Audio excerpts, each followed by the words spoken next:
So మనతో పాటు లైవ్లో జాయిన్ కావడానికి అన్న బీసీ ఉద్యమ వేదిక వ్యవస్థాపక అధ్యక్షులు డాక్టర్ సాంబశివ అన్న ఉన్నాడు. అన్న వెల్కమ్. ఓకే అన్న, చెప్పండి. ఇక బీసీలు అయితే గరం గరం ఉన్నారని అంటా ఉన్నారు, మీరు ఏం అంటారు, మీరు ఏం చెప్పబోతారు చెప్పండి. నిజానికి నిన్న మొన్న జరిగిన కోర్టు కేసుల్లో మేము కూడా ఇంప్లీడ్ కావడం జరిగింది బీసీ ఉద్యమ వేదిక. నిజానికి పాలూరు రామకృష్ణయ్య గారు ఇప్పుడు ఆయన ఏదైతే చెప్తున్నారో ఆ పాలూరు రామకృష్ణయ్య గారు చాలా సీనియర్, చాలా పెద్దలు, బీసీ ఉద్యమాల్లో కూడా అనేక సంవత్సరాల నుంచి కూడా ఉండడం జరిగింది. వారు చెప్తున్న విషయాలతో పూర్తిగా బీసీ ఉద్యమ వేదిక ఏకీభవిస్తారా? ఎందుకంటే చాలా స్పష్టంగా కూడా ఆయన ఇంతకుముందు నేను ఫోన్ ఇన్ లో మీరు చూసేటప్పుడు కూడా వినుకుంటే వచ్చాను కాల్లో, చాలా స్పష్టంగా చెప్పాడు. ఎవరికి మనస్ఫూర్తిగా ఇవ్వడం అనేది ఇష్టం లేదు ఇక్కడ, ఎవరికి ఇవ్వాలని లేదు, మన మీద ప్రేమ లేదు. ఉంటే ఇన్ని సంవత్సరాలుగా స్వాతంత్రం వచ్చిన దగ్గర నుంచి కూడా జనాభాలో సగానికి పైగా మనమే, వాస్తవంగా సగానికి 65% దాకా ఉన్నాం. నేను యాక్చువల్ గా ఉస్మాన్ యూనివర్సిటీలో పిహెచ్డి చేసింది కూడా బ్యాక్వర్డ్ క్లాసెస్ మీద. బ్యాక్వర్డ్ క్లాసెస్ మీద చేసిన. Empowerment of backward classes, A study of post 73rd constitutional amendment act in Nalgonda district అనే అంశం పైన చేశాను. దానిలో భాగంగా రాష్ట్ర వ్యాప్తంగా కూడా తిరిగి ఈ యొక్క బీసీల సమస్యలు, అంటే గ్రామ పంచాయతీలో ఉండే ఇబ్బందులు అవన్నీ కూడా తెలుసుకోవడం జరిగింది. దాంతో పాటుగా వివిధ గ్రామాల్లో అసలు ఎంత పర్సెంటేజ్ ఉంది అనేది కూడా నేను సేకరించడం జరిగింది. చాలా గ్రామాల్లో నల్గొండలో అయితే 75 అబోవ్ ఉన్నారు, 75 అబోవ్ ఉన్నారు కొన్ని గ్రామాల్లో. కొన్ని గ్రామాల్లో 80+ కూడా ఉన్నారు. మొన్న చీఫ్ జస్టిస్ ఆఫ్ హైకోర్టు కూడా ఒక మాట ప్రశ్న వచ్చింది సేమ్, అంటే అన్ని గ్రామాలలో అన్ని ప్రాంతాలలో ఒకే రకంగా ఉంటారని మీరు ఎట్లా భావిస్తున్నారని ప్రభుత్వం తరపున అడ్వకేట్ని అడిగిండు మొన్న, సేమ్ ఇదే క్వశ్చన్. వాస్తవానికి తెలంగాణ పరిస్థితి చూసి ఎట్లా నిర్ణయిస్తారు మీరు అని అడిగింది. అందుకే తెలంగాణ పరిస్థితి చూసినట్టయితే ఒక గ్రామాన్ని మనం ఒక యూనిట్గా తీసుకున్నప్పుడు గ్రామంలో ఒక రజక సోదరుడు గాని, ఒక నాయి బ్రాహ్మణ సోదరుడు గాని, ఒక గౌడు గాని, ఒక పద్మశాలి గాని, వీళ్ళు లేకోకుండా ఏ గ్రామాలన్నా ఉన్నాయా?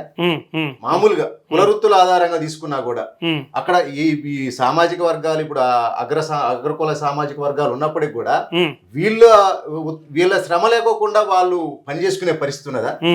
ఏ గ్రామం తీసుకున్నా కూడా, ఏ గ్రామాన్ని తీసుకున్నా కూడా బీసీ కులాలు అనేవి లేకోకుండా ఉండే పరిస్థితి తెలంగాణలో 0.001% కూడా లేదు.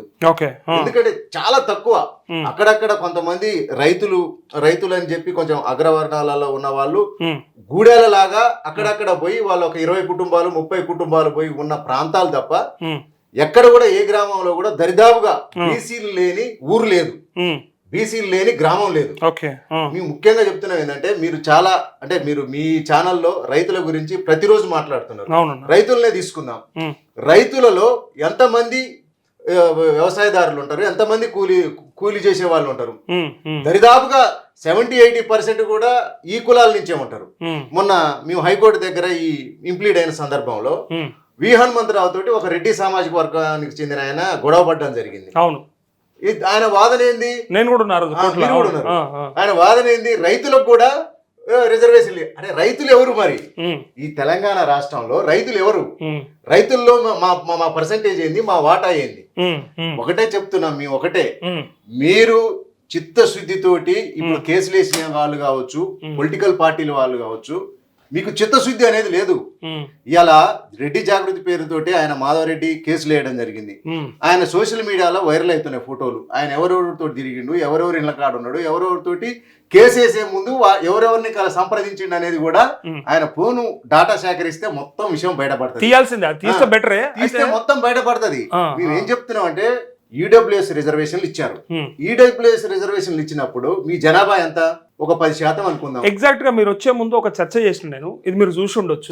ఇక్కడ 100% ఉన్న జనాభాలో 67% ఇస్తే, అంటే బీసీ ఎస్సీ ఎస్టీలకు ఇస్తే మీకు నొప్పి అవుతుంది కదా, మరి మిగిలిన 33% ఎవరికి పోతుంది అనేది ఇక్కడ ప్రశ్న వచ్చింది. ఇలా ఇంతకుముందు లేకుండా ఈ ప్రశ్న 15% వాళ్ళు 33% దగ్గర పెట్టుకురు అని అంటా ఉన్నారు. మీరు చూసినట్టయితే మొన్ననే రీసెంట్ గ్రూప్ 1 జరిగింది. దాదాపుగా 563 పోస్టులు.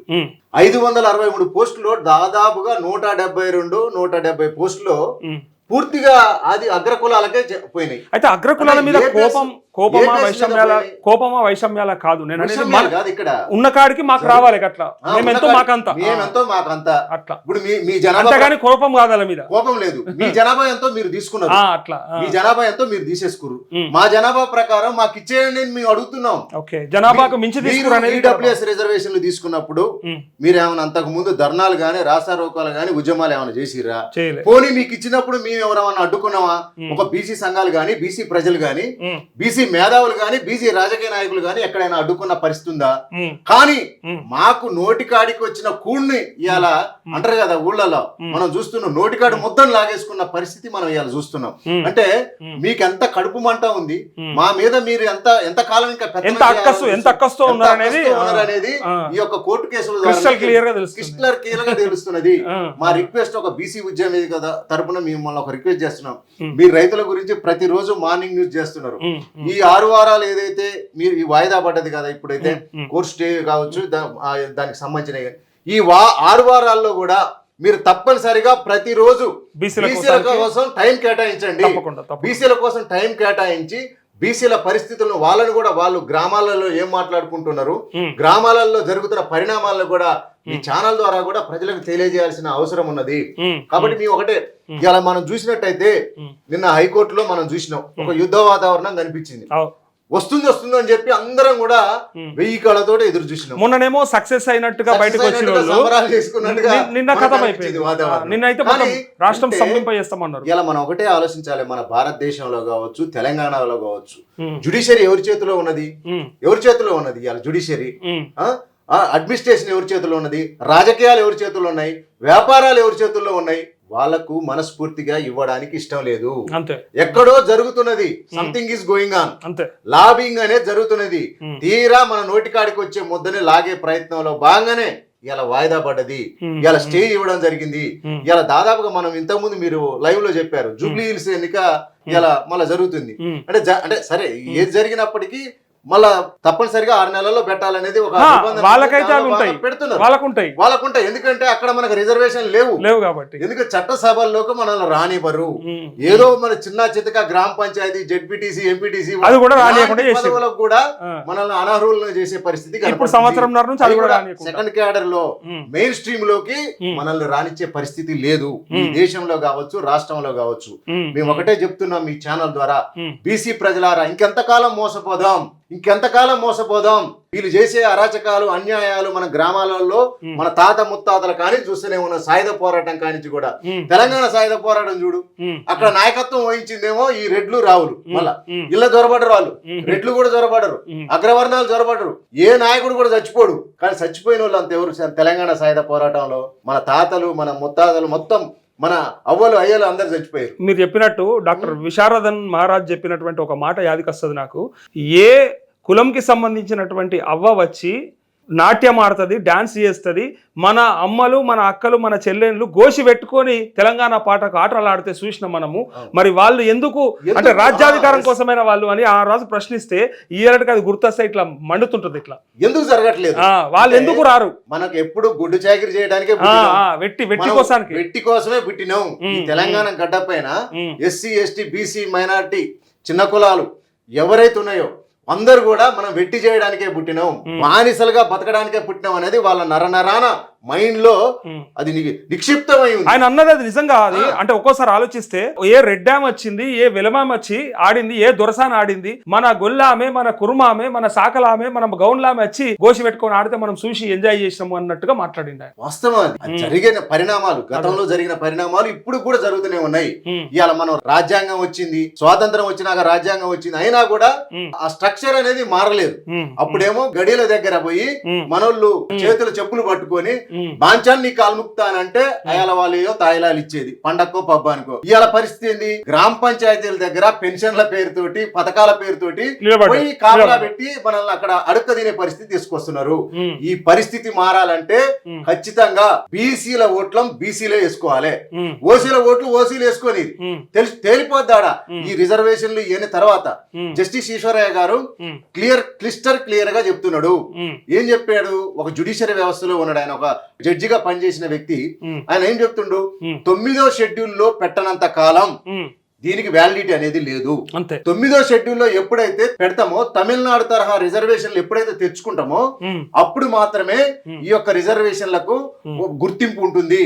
లేకపోతే ఇప్పుడు మనోళ్ళు ఇంతకు ముందు చెప్పినట్టుగా గ్రామాలలో ప్రెస్టేజ్ కి పోయి పోటీలు చేసి ఎకరాలు అమ్ముకొని మళ్ళా తుది తీర్పు మేరకే కట్టుబడి చేయాలని అన్నప్పుడు మళ్ళా కేసు కొట్టివేస్తే మళ్ళా ఈ ఎకరాలు పోతాయి. మళ్ళా పోటీ చేయడానికి ఆయనకు స్తోమత సరిపోదు. మళ్ళా రోడ్డు మీదకి వచ్చి బిచ్చగాళ్ళగా మారే పరిస్థితి కూడా ఉంది. దయచేసి బీసీ ప్రజలారా గమనించండి, మీరు ఎక్కడ కూడా తొందరపడద్దు. వీళ్ళు ఇప్పటికే మన వ్యవస్థని నిర్వీర్యం చేసిరు, ఈ రూపకంగా కూడా నిర్వీర్యం చేసే కుట్ర జరుగుతున్నది. ఇక్కడ ఇలా వార్త కూడా వాట్ నెక్స్ట్ అంటూ వాళ్ళ ముందరున్నది ఈ ప్రశ్న.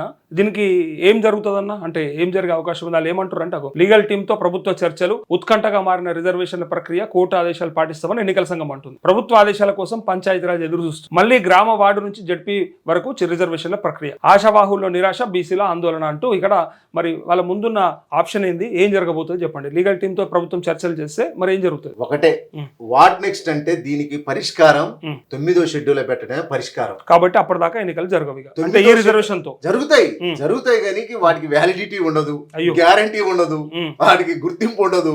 ఎప్పుడేం జరుగుద్దో ఇక అరచేతిలో ప్రాణం పట్టుకొని కూర్చోవాలి. గ్రామ పంచాయతీ కాడ సర్పంచులు గానీ, ఒకవేళ గెలిచినా కూడా, జడ్పీటీసీలు కూడా గెలిచినా కూడా పెట్టిన డబ్బులు ఎట్లొస్తాయి, పరిస్థితి ఏంది, ఎక్కడ పొలం అమ్మాలి, అప్పులు చేసిన ఎట్ట తీరవాలనే పరిస్థితి తోటే మళ్ళీ వాళ్ళ పదవీ కాలం పూర్తవుతుంది. కానీ ఇవాళ మేము ఒకటే చెప్తున్నాం, టిఆర్ఎస్ కావచ్చు, బీజేపీ కావచ్చు, కాంగ్రెస్ కావచ్చు, చిత్తశుద్ధి ఉందా వీళ్ళకి? ఎవరికైనా చిత్తశుద్ధి ఉందా? ఇలా బీజేపీ టిఆర్ఎస్ ఇంప్లీడ్ కావాలి కదా, ఇంప్లీడ్ ఎందుకు కాలేదు? మీకు చిత్తశుద్ధి ఎక్కడున్నది? సరే, కాంగ్రెస్ వాళ్ళు 42% ఏదో మొక్కుబడిగా ఇద్దామని చెప్పి ముందుకు వచ్చిన కామారెడ్డి డిక్లరేషన్ ప్రకారం అసలు ఇవ్వాల్సింది అంతా మనకు 65% రావాలి. ఆ ఫైటింగ్ వేరే ఉంది. కానీ కామారెడ్డి డిక్లరేషన్ ప్రకారం ఇవాళ వచ్చే రిజర్వేషన్లని మీరు అడ్డుకుంటుర్రా, వాళ్ళు అడ్డుకుంటుర్రా? ఒక్కసారి అంతర్గతం కూడా ఒకసారి ఆలోచించుకోవాలి మీరు. ఇప్పుడు ఇంప్లీడ్ అయితే, ఇప్పుడు పొలిటికల్ పార్టీలు, ఇప్పుడు మా సంఘాలు మేము అందరం ఇంప్లీడ్ అయినా, దాదాపుగా 200 పైగానే ఇంప్లీడ్ అయినాం. కానీ మీరెందుకు కావట్లేదు ఇంప్లీడ్? మీకు మనస్ఫూర్తిగా చిత్తశుద్ధి తోటి ఈ రిజర్వేషన్ రావడం అనేది ఇష్టం ఉందా లేదా? అంటే అసెంబ్లీలో ఇచ్చినాం కదా మద్దతు, అసెంబ్లీలో బిల్ పాస్ చేసినాం కదా, ఇక్కడ కూడా ఇవ్వచ్చు కదా మద్దతు. మేము అదే అంటున్నాం, అక్కడ వరకు ఓకే, మరి ఇక్కడ ఎందుకు మద్దతు ఇవ్వట్లేదు? మీ మీద నమ్మకం లేక మీరు ఏరనే ఉద్దేశం? నమ్మకం కాదు. ఇప్పుడు సంఘాలు కూడా కొట్లాడుతున్నాయి కదా, కాంగ్రెస్ కాదు కదా ఇక్కడ ఇంప్లీడ్ అయింది. కాంగ్రెస్ పోరాటం కాంగ్రెస్ చేస్తుంది. మేము వివిధ పార్టీలకు సంబంధం లేకుండా న్యూట్రల్ గా ఉన్న సంఘాలం మేమందరం ఇంప్లీడ్ అయినాం కదా. ఆ ఇంప్లీడ్ అయినప్పుడు న్యూట్రల్ గా ఉన్నాయి సంఘాలు అన్ని, ఏదో ఒక పార్టీకి ఉంటాయి అంటారు. అటాచ్డ్ ఉండే సంఘాలు కొన్ని అటాచ్డ్ ఉన్నాయి, అది జగమెరిగిన సత్యం. న్యూట్రల్ గా ఉండి కొట్లాడే వాళ్ళు, నిజంగా మేధావులు, నిజంగా నికార్సుగా కొట్లాడే నాయకులు బీసీ ఉద్యమంలో ఉన్నారు, అలా నో డౌట్. ఇప్పుడు తాయిలాలు అందుకొని దానికోసం పెట్టుకున్న అది ఇప్పుడు సమాజానికి తెలిసిందే. అయినప్పటికీ కూడా అంశం అనేది మనం కంపల్సరీ ప్రజలకు తెలిసింది. ఈ అంశం అనేది ఖచ్చితంగా దక్కాల్సిన వాటా ఇది. మేమెంతో మాకంత అనేది ఖచ్చితంగా బీసీ ప్రజలకు దక్కాల్సిన వాటా. దీన్ని ఎవరు అడ్డుకునే పరిస్థితి లేదు. ఎవరితోటి అంటగాగినా కూడా ఖచ్చితంగా ఈ రిజర్వేషన్లు అనేది ఇవ్వాల్సిందే. కాబట్టి ఒకటే, మనం ఇప్పుడు ఇందిరా సహాని కేసు తీసుకున్నా, ఇంతకుముందు పెద్దలు చెప్పినప్పుడు కృష్ణమూర్తి గారి కేసు తీసుకున్నా కూడా, Krishnamurthy versus Union of India, Indira Sawhney versus Union of India, ఈ కేసులు తీసుకున్నప్పుడు ఈ కేసులు 50% సీలింగ్ దాటొద్దని చెప్పి చెప్తున్నాయి క్లిస్టర్ క్లియర్ గా. ఇప్పుడు మళ్ళీ ఎక్కడ పోయినా కూడా హైకోర్టుతో ఈ తతంగం పూర్తి కాదు, ఈ ఘట్టం ఇక్కడ ముగిసిపోదు. మళ్ళీ సుప్రీంకోర్టు మనకు ఫేవర్ గా వచ్చినా, వాళ్ళకు ఫేవర్ గా వచ్చినా సుప్రీంకోర్టుకి పోవాల్సిందే. ఎవరికి అంటే ఎన్నికలకు తప్పనిసరిగా బ్రేక్ పడేదే ఇక్కడ. ఎన్నికలైతే జరగవు. ఇక్కడ చిత్తశుద్ధి ప్రదర్శించాల్సింది ఏంది? కాంగ్రెస్ పంపించిన ఆర్డినెన్స్ ను ఈ గవర్నర్ ఆమోదం తెలిపి, రాష్ట్రపతి పంపిన బిల్లు అక్కడ కూడా ఆమోదం ఉంది. 9వ షెడ్యూల్లో పార్లమెంటు సాక్షిగా పెట్టినప్పుడు, ఇప్పుడు తమిళనాడులో చూసినాం మనం గతంలో, తమిళనాడులో వచ్చిన రిజర్వేషన్లు ఒక్కసారి అబ్జర్వ్ చేస్తే, అక్కడ ఆ యొక్క అంశాన్ని 9th షెడ్యూల్లో పెట్టాలని తీసుకుపోయిన సీఎం ఒక బ్రాహ్మణు, అక్కడ ఆమోదించింది ప్రధానమంత్రి ఎవరు? ఒక బ్రాహ్మణు, పివి నరసింహరావు. అక్కడ రాష్ట్రపతి కూడా బ్రాహ్మణే. అంటే ఒక అంత ప్రెషర్ గా, అంత ఫోర్స్ఫుల్ గా పోయినప్పుడు తప్పనిసరిగా పెట్టాలనేది నీకు చిత్తశుద్ధి ఉన్నప్పుడు తమిళనాడు తరహాలో రిజర్వేషన్ వస్తాయి. కానీ ఇక్కడ పరిస్థితి ఏంది? దోబూచులాట నడుస్తుంది. ఒకళ్ళ మధ్యలో ఒకళ్ళు, నువ్వు ఇదను నేను ఇదంట, నువ్వు ఆ కేసు అయ్యి నేను అడ్డుకుంటా. ఈ అంతర్గతంగా చాలా మొత్తానికి బీసీలను అయితే ముంచిర్రు. ముంచు కాదు, నిట్ట నిలువున ముంచిర్రు, తీసి బొందబెట్టిరు. కాబట్టి ఒకటే మేము చెప్పదలుచుకున్నాం, ఇంతటితో ఈ సమస్య పరిష్కారం కాదని మాకు కూడా తెలుసు. 9th షెడ్యూల్లో పెట్టే వరకు ఈ పోరాటం ఆగదు. ప్రజలను కూడా మేల్కొన్నారు. గతంలో లాగా ప్రజలు నిద్రపోవట్లే, మా ప్రజలు కూడా మేల్కొన్నారు. తెలంగాణ పోరాటంతో తెలంగాణ గడ్డ మీద జరిగే పోరాటాలన్నీ కూడా చాలా పెద్ద ఎత్తున ఉంటాయి. ఇక రాగబోయే కాలంలో తెలంగాణ ఉద్యమం ఏ విధంగా అయితే నడిచిందో బీసీ ఉద్యమాలు కూడా అట్లాగే నడుస్తాయి. చిత్తశుద్ధి ఉన్న నాయకులు, నికార్సైన నాయకులు, నిప్పు కణికల్ లాంటి నాయకులు ఈ ఉద్యమంలోకి రాబోతున్నారు. ప్రజలు కూడా మేల్కొంటున్నారు. గ్రామాలలో ఎవరైతే ఇవాళ రెడ్డి జాగృతి పేరుతోటి బీసీ రిజర్వేషన్ రాకుండా అడ్డుకొని కేసులు వేసిరో గ్రామాలలో వీళ్ళని తిరగనేకోకుండా వచ్చే పరిస్థితి కూడా ఉంది. ప్రజలు చర్చించుకుంటున్నారు, మాట్లాడుకుంటున్నారు. మీ యొక్క కుట్రను కూడా వాళ్ళు ఛేదిస్తారు. రాబోయే ఎన్నికల్లో మీకు ఖచ్చితంగా బుద్ధి చెప్తారు. కాబట్టి ప్రజలు కూడా ఇలా మనం ఆలోచించుకోవాలి. మన బిడ్డలకు ఉద్యోగాలు దక్కట్లే, విద్యా ఉద్యోగ వ్యాపార రంగాల్లో కూడా ఎక్కడ కూడా అవకాశాలు ఉండట్లే. వీటన్నిటికీ శాశ్వత పరిష్కారం కావాలంటే ఒకటే, 9th షెడ్యూల్లో ఈ యొక్క అంశాన్ని పెట్టినప్పుడు మనకు విద్యా ఉద్యోగ ఇస్తా అంటున్నారు. ఈ 9th షెడ్యూల్లో ఉన్నప్పుడు స్థానిక సంస్థలు కానీ, స్థానిక సంస్థలతో అయిపోవద్దు, స్ట్రీమ్ లో కూడా చట్టసభల్లో, అసెంబ్లీ, పార్లమెంట్ లో కూడా మన వాటా కావాలి. దానికోసం మనందరం కూడా నిరంతరం పోరాటం చేయాలి. ఏదైతే తెలంగాణ ఉద్యమంలో అలా మనం కొట్లాడినాం, మళ్ళొక్కసారి అదే విధంగా బీసీ రిజర్వేషన్లు కొట్లాడినప్పుడు ఖచ్చితంగా బీసీలకు రిజర్వేషన్లు దక్కుతాయి. మన బీసీ ప్రజలు కూడా అభివృద్ధి చెందుతారు. ఆర్థికంగా, సామాజికంగా, రాజకీయంగా ఎదగడానికి ఒక గొప్ప అవకాశం ఉంటది. కాబట్టి రాబోయే కాలంలో జరిగే పోరాటాలకు, తెలంగాణ ఉద్యమానికి ఏ విధంగానైతే తెలంగాణ ప్రజలు వెన్నుదన్నుగా నిలబడి మద్దతు ఇచ్చిర్రో అదే విధంగా మళ్ళా మేము రిక్వెస్ట్ చేస్తున్నాం. ఇందులో కూడా అగ్ర కులాల్లో ఉన్న వాళ్ళు కొంత మనకు సానుకూలంగా ఉన్న వాళ్ళు ఉన్నారు. వాళ్ళు కూడా మాతో కలిసి వచ్చి బీసీ రిజర్వేషన్లు మేము మా జనాభా ప్రకారం మేము తీసుకుంటాం, మీ జనాభా ప్రకారం మీరు తీసుకోరని చెప్పి కూడా తెలియజేస్తూ ఖచ్చితంగా ఆ దిశగా బీసీ ఉద్యమాలు ఉంటాయని కూడా మన యొక్క లీడర్ టీవీ ద్వారా తెలియజేసుకుంటాం. థ్యాంక్ యూ అన్న, థ్యాంక్ యూ సంభాషివ్ అన్న, థ్యాంక్ యూ. ఇది బీసీ సంఘాలు అయితే విపరీతంగా మండిపడతా ఉన్నాయి. సరే, అది ప్రభుత్వ తప్పిదమా లేకపోతే ఇటు పార్టీల తప్పిదమా పక్కకు పెడితే మా వాటా మాకు ఎందుకు రాదు, మేమెంతో మాకంతా అని చెప్పేసి అడుగుతా ఉన్నారు. థ్యాంక్ యూ అన్న, థ్యాంక్ యూ.